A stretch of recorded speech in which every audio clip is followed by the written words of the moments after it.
देव दयानंद की तुमको याद दिलाने।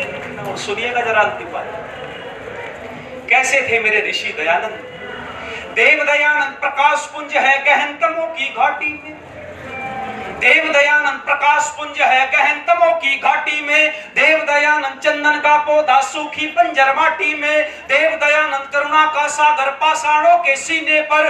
देव दयानंद रक्त बूंद था सूखे पड़े पसीने पर। देव दयानंद बलिदान था भारत मां की छाती पर। देव दयानंद शेषनाग था पाखंडों की छाती पर। देव दयानंद का जीवन संघर्षों की शिक्षा है। देव दयानंद का जीवन सीता की अग्नि परीक्षा है। देव दयानंद का जीवन कैसा संग्राम रहा होगा। राक्षसों की लंका में जैसे हनुमान रहा होगा। राक्षसों की लंका में जैसे हनुमान। उस महामानव उस ब्रह्मचारी की मैं पीड़ा गाने निकला हूं। अपने महापुरुषों के तुमको गीत सुनाने निकला हूं। ऋषिवर देव दयानंद की तुमको याद दिलाने। अंतिम पंक्ति पढ़ के विराम देता हूं। कैसे उपकार किया ऋषिवर दयानंद ने। कोई समुदाय विश्व का ऐसा नहीं है जिसकी तरफ ऋषि की दृष्टि न गई हो। देव दयानंद को मातृशक्ति का पहरेदार कहूंगा। देव दयानंद को मातृशक्ति का पहरेदार कहूंगा मैं। जो रातों को हृदय से फूटी वो चित्कार कहूंगा मैं। जब पूरी नारी जाति पर आरोप लगे आवाज उठी। जब धर्म के देवालयों में अबलाओं की लाज लुटी। जब मृत पति के संग नारी भी चिता पर जलने लगती है। तब देव दयानंद के हृदय में एक आग पिघलने लगती है। तब दयानंद ने नारी शक्ति को मां कह करके सम्मान दिया।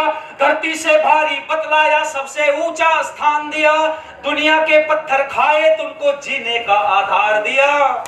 पर हाय एक नारी ने ही जहर पिलवाकर दयानंद को मार दिया।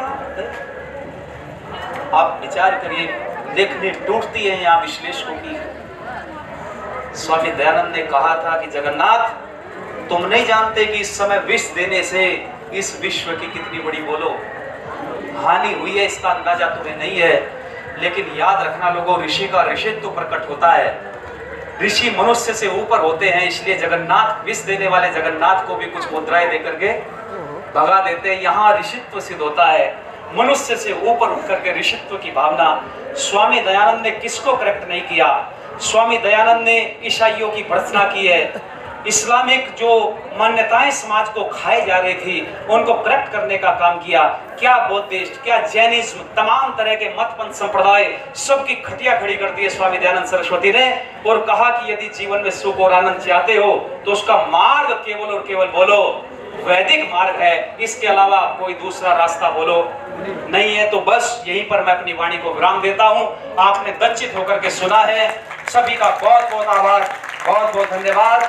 एक सूचना मैं आपको देकर के पीछे हट रहा हूं। दक्षिण अफ्रीका से हमारे कुछ साथी मित्र आए हैं, लगातार हमसे जुड़े रहते हैं। वहां भी इस तरीके की बहुत सारी भ्रांतियां पनप रही हैं। और चूंकि अल्पसंख्यक है वहां पर ये समुदाय आर्यों का, मूल्य पात्री वहां दन दनादन अपनी व्यवस्था को पनपा रहे हैं। तो यहाँ पर उनका ये मंतव्य है कि किसी तरीके से ये बात हमारी आर्यों के उन समूह तक पहुंचे जो संस्कृत और संस्कृति के लिए काम कर रहे हैं।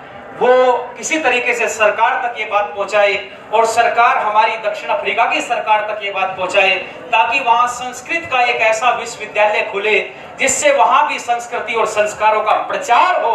ऐसा इनकी धारणा है। तो मैं समझता हूं निश्चित रूपेण देश दुनिया ये वीडियो को देखेगी और इस बात पर विचार करेगी। इनका भी मैं धन्यवाद करता हूं, आभार देता हूं। और गुरुकुलीय परंपरा जो आज राष्ट्र में आगे की तरफ बढ़ रही है, इसको खूब आगे बढ़ाओ। विद्वान यदि आप लोगों के पास नहीं होंगे तो कहां संस्था तरक्की करेगी। इसलिए विद्वानों का निर्माण ज्यादा से ज्यादा होना चाहिए।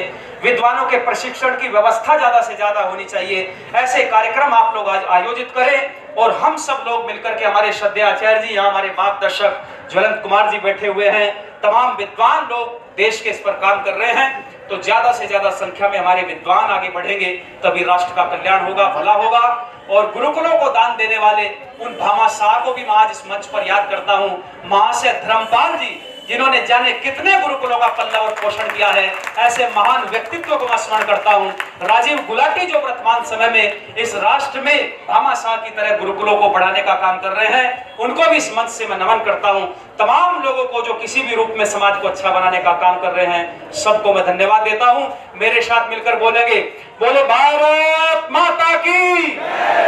आवाज नहीं आई आ रही हो, भारत माता की, भारत माता की। जो बोले सो है, मुझे बोले सो है। महर्षि देव दयानंद की बहुत बहुत धन्यवाद, आभार।